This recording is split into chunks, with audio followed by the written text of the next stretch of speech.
Hello everyone, welcome to way to officer. I hope you all are doing well. आज इस video में मैं करने वाली हूँ एसबीआई क्लर्क प्रीलिम्स की इंग्लिश की मॉक एनालिसिस। इंग्लिश किस तरीके से पूछे जाते हैं और उसमें हमारी अप्रोच क्या होनी चाहिए, उसमें किस तरीके से हमें क्वेश्चन को अटेम्प्ट करना है, किस क्वेश्चन को पहले अटेम्प्ट करना है, किस क्वेश्चन को बाद में अटेम्प्ट करना है, ये सारी अप्रोच हम देखेंगे इसमें। और मैं किस तरीके से करती हूँ मैं वो आपको बताऊँगी। मेरी इंग्लिश बहुत ज़्यादा स्ट्रॉन्ग नहीं है as compare to quant and reasoning. मेरी क्वांट एंड रीजनिंग मुझे लगता है कि ज़्यादा सही है, बट इंग्लिश में मैं ट्राई कर रही हूँ अभी भी कि फिर भी 24 या 25 मेंटेन हो जाए स्कोर। जैसे ये मॉक मैंने दिया था एसबीआई क्लर्क प्रीलिम्स 9 ऑली बोर्ड से, इसमें मैंने इंग्लिश में किया था टोटल 27 अटेम्प्ट। मेरे 4 क्वेश्चन रॉन्ग हो गए थे, 23 क्वेश्चन सही थे और मेरा स्कोर आया था 22। तो इस तरीके से मेरे स्कोर आ जाते हैं इंग्लिश में। तो अगर आपका इससे भी कम आता है तो आई थिंक आपको एक बार देखना चाहिए, या अगर आपका इससे ज़्यादा आता है तो आप मुझे भी बता सकते हैं, सजेशन दे सकते हैं कमेंट में कि आप किस तरीके से करते हैं, और आप मेरा टेलीग्राम चैनल भी ज्वाइन कर सकते हैं। ओके, सो आइए स्टार्ट करते हैं। अब मैंने इस मॉक को ओपन किया तो सबसे पहले मुझे दिखा रीडिंग कॉम्प्रिहेंशन। बट जनरली मैं क्या करती हूँ, जब भी रीडिंग कॉम्प्रिहेंशन खुल के आता है तो उसे मैं स्किप कर देती हूँ, क्योंकि रीडिंग कॉम्प्रिहेंशन करने में थोड़ा सा टाइम लगता है। तो मुझे लगता है कि एक बार छोटे क्वेश्चंस को कर लिया जाए, जिससे थोड़ा सा कॉन्फिडेंस भी बूस्ट हो जाता है और लगता है कि हाँ क्वेश्चन हो रहे हैं, इतने क्वेश्चन मैंने कर लिए हैं इतने टाइम में और कुछ क्वेश्चन करने हैं। तो क्योंकि कभी कभी होता है कि रीडिंग कम्प्रहेंशन में आपको इतना पढ़ना होता है और टाइम हमारे पास बहुत लिमिटेड होता है, 20 मिनट का टाइम होता है, तो कभी कभी हम घबरा जाते हैं इस तरीके से कि यार इतना टाइम निकल गया और अभी एक दो भी क्वेश्चन नहीं बनाए अच्छे से। तो इसलिए मैं क्या करती हूँ कि रीडिंग कम्प्रहेंशन को स्किप कर देती हूँ। तो अगर आप चाहें तो आप भी रीडिंग कम्प्रहेंशन को स्किप कर सकते हैं। अगर आपको इस तरीके से घबराहट होती है तो आप पहले छोटे क्वेश्चन को अटेम्प्ट करें, तो आई थिंक उससे एक कॉन्फिडेंस मिलता है। ओके, तो question number 1 2 3 4 5 6 7 8 9, I think 9 question तक रीडिंग कम्प्रहेंशन का क्वेश्चन है। तो इसे मैं आपको नेक्स्ट वीडियो में बताऊंगी कि रीडिंग कम्प्रहेंशन को किस तरीके से अटेम्प्ट करना है। अभी जो रिमेनिंग क्वेश्चन है उसको हम देखते हैं। तो अगर आप आरआरबी पीओ या क्लर्क की प्रिपरेशन करना चाह रहे हो और एक प्रॉपर स्ट्रैटेजी के साथ करना चाहते हो, तो आप एस आईबीपीएस आरआरबी पीओ या क्लर्क का बैच ज्वाइन कर सकते हो, जो कि अनअकैडमी पर स्टार्ट होने वाला है 30 जून से विद टीम एवीपी। अगर आप सेट की प्रिपरेशन करना चाहते हो, जो कि 2022 में होने की पॉसिबिलिटी है, तो आप रन विजय सेट 2021 बैच स्टार्ट कर सकते हो, और ये भी 30 जून से स्टार्ट होगा ये बैच। इसमें आपको टॉप एजुकेटर्स मिल जाएंगे जो आपकी प्रिपरेशन कराएंगे एक प्रॉपर वे में। अगर आप अनअकैडमी का प्लस सब्सक्रिप्शन ले रहे हो तो इसमें आपको काफ़ी बेनिफिट मिल जाता है, जैसे कि आपको शेड्यूल क्लास मिल जाती है, लैंग्वेज का कोई बैरियर नहीं होता, इंग्लिश या हिंदी जो भी पढ़ना चाहो आप किसी भी टाइम कहीं भी लर्न कर सकते हो। आप इंटरेक्ट कर सकते हो एजुकेटर के साथ, जो कि काफ़ी हेल्पफुल है। आप लाइव पोल्स का आंसर दे सकते हो, आप अपने डाउट्स क्लियर कर सकते हो, जो कि काफ़ी हेल्पफुल होता है। आप लाइव टेस्ट एंड क्विजेस में पार्टिसिपेट कर सकते हो, आप डिटेल्ड रिपोर्ट एंड एनालिसिस भी कर सकते हो उसमें, और आपको पीडीएफ भी मिल जाता है, सारे मटेरियल अवेलेबल हो जाते हैं, जो कि काफ़ी बेनिफिशियल होता है। प्राइस बहुत जल्दी बढ़ सकती है, तो आप इसे एक बार कंसीडर कर सकते हैं इस टाइम। अगर आप इस टाइम लेते हैं तो आपको काफ़ी अच्छा ऑफर मिल जाएगा। अगर आप बैंक और एसएससी दोनों की प्रिपरेशन कर रहे हैं और एक कॉम्बो पैक चाहते हैं तो आपको 21% तक का ऑफ मिल जाएगा, और ये ऑफर वैलिड है 28 टू 30 जून तक। अगर आप मेरा कूपन कोड यूज़ करते हो वे टू ऑफिसर, तो आपको काफ़ी अच्छा डिस्काउंट मिल जाता है, लगभग 10% तक का आपको डिस्काउंट मिल जाएगा। और अगर आप 24 मंथ का सब्सक्रिप्शन लोगे बैंक एग्जाम का, तो आपको 7800 में पड़ेगा, बट पर मंथ ये 325 का पड़ता है। तो आप एक बार इसे कंसीडर कर सकते हैं। अब क्वेश्चन नंबर 10 जो हमारे पास आया है उसमें दिया हुआ है, in the question below a sentence is given with 4 words highlighted in bold. 4 word दिए हुए हैं आपको जो कि बोल्ड हैं, जैसे दिख रहे हैं आपको family, lift, care and ageing. One of the highlighted words में आइदर बी रॉन्गली स्पेल्ड और इनअप्रोप्रिएट इन द कॉन्टेक्स्ट। या तो वो रॉन्गली स्पेल्ड है, उनकी स्पेलिंग गलत है, या तो कॉन्टेक्स्ट में फिट नहीं बैठ रहे हैं। अब मुझे ये क्वेश्चन दिखा सबसे पहले, और मुझे पता है कि इस क्वेश्चन को करने में मुझे ज़्यादा टाइम नहीं लगेगा, तो सबसे पहले मैं इस क्वेश्चन को अटेम्प्ट करूँगी एग्जाम। तो ऐसे क्वेश्चन में सबसे पहले आपको क्या करना है, आप सबसे पहले वर्ड्स को देख लीजिए कि वो रॉन्ग तो नहीं है, क्योंकि अगर कोई भी वर्ड आपको रॉन्ग दिखेगा तो आपका आंसर तुरंत मिल जाएगा। तो आपको उसके लिए कॉन्टेक्स्ट देखने की जरूरत नहीं है, पूरा सेंटेंस पढ़ने की जरूरत नहीं है। तो सबसे पहले हम वर्ड देख लेते हैं। फैमिली लिखा हुआ है FAMILY, बिल्कुल सही है। लिफ्ट लिखा हुआ है LEFT, ये भी सही है। केयर CARE, केयर भी सही है। एंड एजिंग AGEING, ये भी बिल्कुल सही है। तो इसमें स्पेलिंग में तो कोई एरर नहीं मिली। एक बार हम सेंटेंस को पढ़ लेते हैं कि सेंटेंस में कुछ गड़बड़ी तो नहीं है। My family has left it on me to take care of my aging mother. मेरी फैमिली तो बिल्कुल यहाँ पर सही है। हैज़ लिफ्ट, हैज़ के बाद वर्ब की थर्ड फॉर्म आती है, तो यहाँ पर लिफ्ट भी बिल्कुल सही है। It on me to take care, two के बाद हमारी वर्ब की फर्स्ट फॉर्म आएगी, तो टेक केयर भी हमारा सही है। Of my aging mother, ageing means होता है कि उम्र बढ़ती हुई, उम्र दराज, राइट। तो यहाँ पर एजिंग हमारा जिरंड है, तो यहाँ पर एजिंग भी बिल्कुल सही है। तो इस तरीके से हमारा क्वेश्चन नंबर 10 जो है इसमें कोई भी एरर नहीं है, ऑल आर करेक्ट। ओके, तो इस तरीके से हमारा क्वेश्चन ये एक बन गया और इसे मैंने किया था 23 सेकेंड में। तो आई थिंक ये ठीक टाइम है, थोड़ा सा टाइम मैंने ज़्यादा ले लिया, ये कम टाइम में भी हो सकता था, बट हाँ इस क्वेश्चन को मैं पहले अटेम्प्ट करूँगी। अगर एग्जाम में ऐसा दिखता है क्वेश्चन तो ये मेरी अप्रोच है। आपकी क्या अप्रोच होगी आप भी बताइएगा मुझे कमेंट में। नेक्स्ट क्वेश्चन देखते हैं, क्वेश्चन नंबर 11 में क्या दिया हुआ है। सेम हमारा पैटर्न है, राइट। अब हम इसमें सबसे पहले स्पेलिंग चेक कर लेते हैं। आउटडोर OUTDOOR बिल्कुल सही है। ओवरलुक्ड OVRLOOKED बिल्कुल सही है। प्रीफर्ड, अब प्रीफर्ड मुझे दिखते ही दिख गया कि गलत है, क्योंकि डबल F इसमें लिखा हुआ है स्पेलिंग में, जो कि डबल F नहीं होता है, डबल R होता है। तो यहाँ पर मुझे आंसर तुरंत मिल गया, तो इसमें मुझे सेंटेंस पढ़ने की बिल्कुल भी ज़रूरत नहीं है, राइट। तो जब मुझे, इसलिए मैंने आपसे कहा था कि आप सबसे पहले वर्ड की स्पेलिंग देख लीजिए। जैसे मैंने यहाँ पर वर्ड की स्पेलिंग देखी और मुझे तुरंत मिल गया प्रीफर्ड, तो अब मुझे सेंटेंस पढ़ने की जरूरत नहीं है, राइट।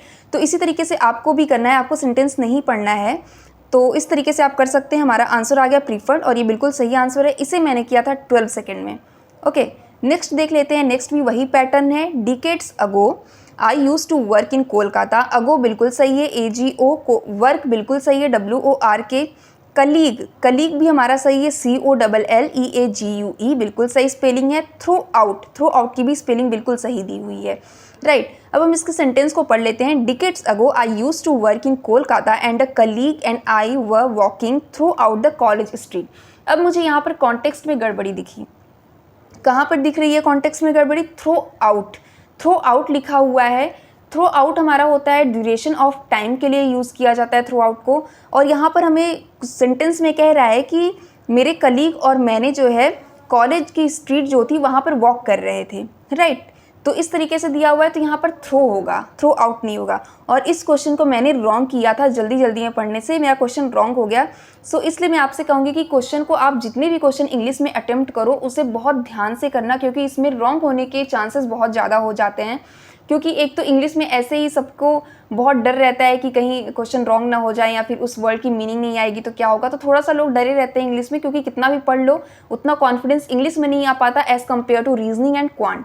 अगर 20 क्वेश्चन भी अटेम्प्ट करो इंग्लिश में तो बहुत अच्छे से ध्यान देकर करिए, नहीं तो ऐसी गलती हो जाएगी जैसे मैंने की। देखिए बाद में जब मैंने क्वेश्चन पढ़ा तो मुझे लगा मैंने थ्रो आउट क्यों लगाया, क्योंकि यहाँ पर तो बिल्कुल दिख रहा है थ्रो होगा, तो इस तरीके से क्वेश्चन गलत हो गया, बट इसका आंसर होगा through out. Okay, next question देख लेते हैं, क्वेश्चन नंबर 13।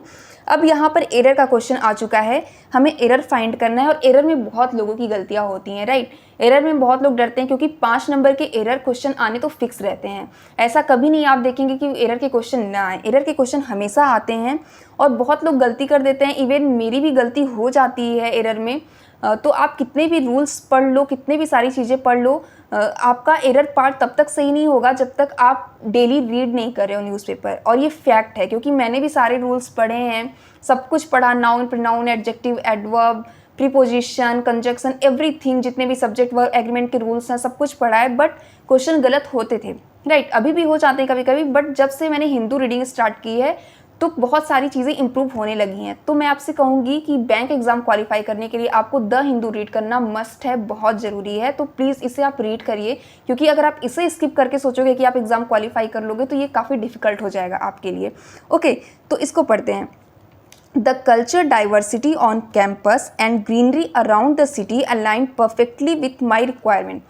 अगर आप न्यूज़पेपर पढ़ते होगे, द हिंदू पढ़ोगे आप, तो आपको हमेशा इस तरीके की वर्ड्स आपको दिखेंगे, इस तरीके के सेंटेंस आपको दिखेंगे, तो आप तुरंत ही पहचान जाओगे। The cultural diversity, cultural diversity होगा, यहाँ पर कल्चर नहीं होगा। कल्चरल डाइवर्सिटी कुछ नहीं होता, कल्चरल डाइवर्सिटी होती है सांस्कृतिक विभिन्नताएं, राइट। तो ये होता है। तो कल्चरल हमारा एडजेक्टिव है। अब वहाँ पर आपको इतना टाइम नहीं रहेगा कि आप बैठकर देखोगे कि द आर्टिकल है, आर्टिकल के बाद आपका नाउन आएगा, नाउन को क्वालिफाई करेगा एडजेक्टिव, तो एडजेक्टिव जो है यहाँ पर कल्चरल है तो यहाँ हम कल्चरल लगाएंगे। तो इस तरीके से आपको हमें ये करना पड़ता है, ऐसी चीज़ें देखनी पड़ती हैं। बट अगर आपकी रीडिंग हैबिट अच्छी है, अगर आपने रीड अच्छे से किया तो आप तुरंत पहचान लोगे, आपकी स्पीड बढ़ जाएगी। ओके, तो कल्चरल होगा यहाँ पर, तो आंसर हमारा ए हो गया। ओके, नेक्स्ट आ जाते हैं क्वेश्चन नंबर 14। ये भी एरर का है, इसमें दिया है exercising regularity every day.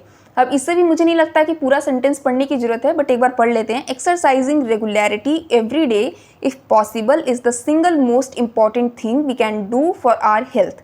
Okay, अब यहाँ पर दिया है एक्सरसाइजिंग रेगुलरिटी। एक्सरसाइजिंग क्या है? हमारा जीरंड है। अब जीरंड तो आपको पता ही होगा क्या होता है। जीरंड एक तरीके का वर्ब होता है जो नाउन की तरह यूज़ किया जाता है। कभी कभी उसे हम सब्जेक्ट की तरह भी यूज़ करते हैं, कभी ऑब्जेक्ट की तरह भी यूज़ होता है। ओके, तो एक्सरसाइजिंग रेगुलरिटी अब वर्ब है हमारा, ये एक तरीके का वर्ब है जिसे नाउन के स्थान पर यूज़ किया गया है और वर्ब को क्वालिफाई करता है एडवर्ब। ओके, तो रेगुलरिटी की जगह हो जाएगा हमारा रेगुलरली, क्योंकि रेगुलरिटी हमारा नाउन है। ओके, तो यहाँ पर रेगुलरली हो जाएगा। अब अगर आपकी हैबिट अच्छी, रीडिंग हैबिट अच्छी, अगर आप पढ़ रहे हो डेली, तो आपको तुरंत पता चल जाएगा एक्सरसाइजिंग रेगुलरली। तो आपको यहाँ पर इतना दिमाग नहीं लगाना पड़ेगा कि जीरंड है तो जीरंड को क्वालिफाई क्या करेगा, रेगुलरिटी नाउन है तो यहाँ पर रेगुलरली रहेगा। तो इतना आपको सोचना नहीं पड़ेगा। अगर आपकी रीडिंग हैबिट अच्छी तो आप तुरंत फाइंड कर लोगे, बहुत जल्दी ढूंढ लोगे। तो इसे मैंने किया था 6 सेकेंड में। क्वेश्चन नंबर 15, क्वेश्चन नंबर 15 में दिया हुआ है हर फर्स्ट बुक वर। अब इस क्वेश्चन में इतना इजी एरर दिया हुआ है कि आप देखोगे तो आप तुरंत पता कर लोगे कि क्या है एरर। हर फर्स्ट बुक, उसकी पहली किताब, राइट, उसकी पहली किताब, वर।